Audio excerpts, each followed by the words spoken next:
about creativity. Creativity in terms of how to use our minds more creatively, how to think more creatively, how to employ our creative abilities, develop our own creative faculties in the sense of being able to use our imagination with a sense of intent and more purposefully.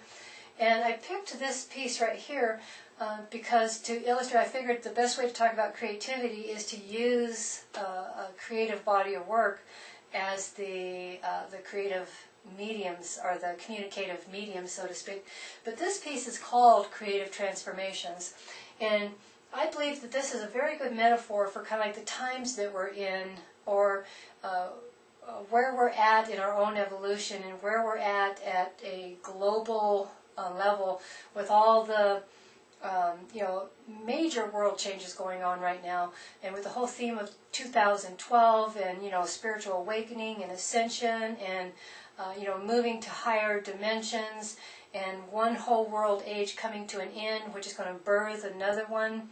But what I really feel is these times are about, is that because one world age or one historical period is coming to an end, we are in the position, possibly for the first times, to truly be creative in our own life and in creating our own world and our own reality, in the sense that we're not going to keep repeating redundant patterns that have plagued history up to this point, kind of, which is what we typically do, right? The same themes keep repeating and repeating until they kind of burn out or they kind of exhaust their expression. But things are going to start kind of, unfortunately, falling apart or crumbling, which is going to allow new things to be birthed, right? So we're in the process, we're at a point in our evolution where we can truly decide what we want, how we want, what kind of a reality, what kind of a world we want to create.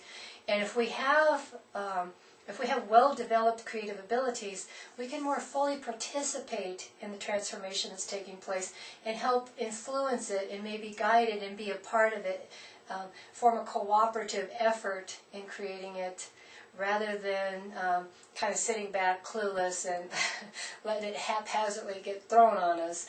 So I use, in this piece right here also, I think beautifully illustrates the idea of micro-macro, in the sense that basically the same process that we typically use for personal transformation is almost identical to the process that's used for community transformation, global transformation.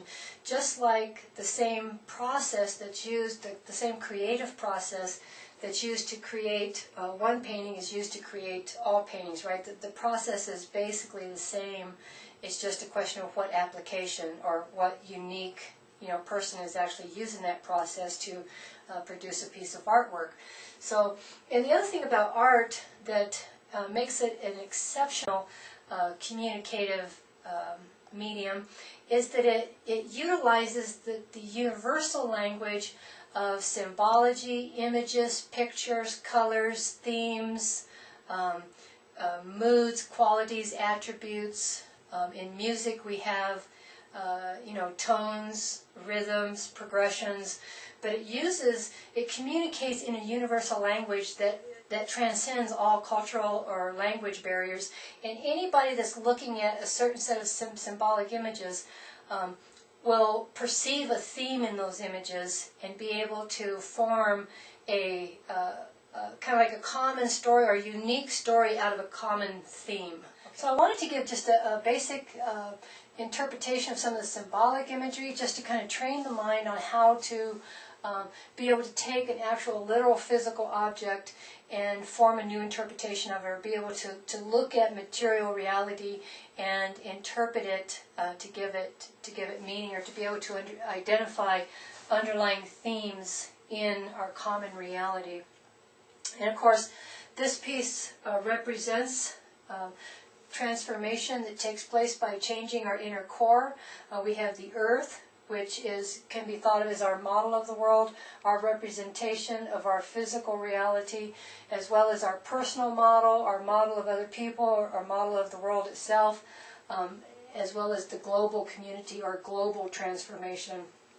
And the earth is cracked open like an egg, which indicates giving birth. The sun is like the yolk of the egg, or our internal source of life force energy that shines, our inner light that shines out into the world, is our personal expression. We have the rainbow right up here, which is kind of like the bridge between the right and the left hemispheres. And also the white light, or the one light, has 7 aspects or 7 qualities. And when our inner light shines through those qualities, it forms our personal individualized expression out in the world.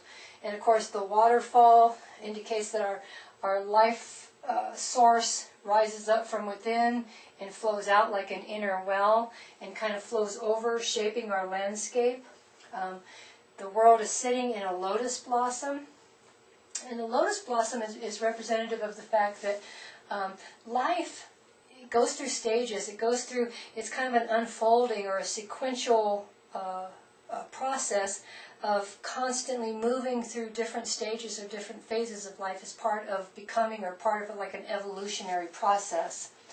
And of course the butterflies represent that from one source there's a variety of possible expressions, possible pathways that express the single source.